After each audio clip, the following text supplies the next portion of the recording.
மூத்த மொழிகளில் ஒன்றான தமிழில் எழுதப்பட்ட திருக்குறள். அதிகாரம் 11. செய்நன்றி அறிதல். குறள் எண் 108. நன்றி மறப்பது நன்றன்று, நன்றல்லது அன்றே மறப்பது நன்று. விளக்கம்.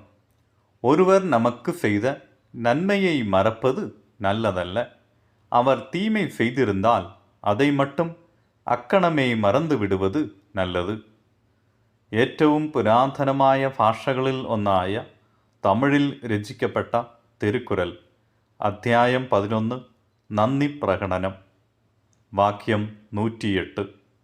ആരെങ്കിലും നമുക്ക് ചെയ്ത നന്മ മറക്കുന്നത് നല്ലതല്ല. അവൻ എന്തെങ്കിലും മോശം പ്രവൃത്തി ചെയ്തിട്ടുണ്ടെങ്കിൽ അത് ഉടനടി മറക്കുന്നതാണ് നല്ലത്. Tirukkural is written in Tamil, which is one of the oldest languages. Chapter 11, Gratitude, Couplet 108. It is not good to forget the good that someone has done for us.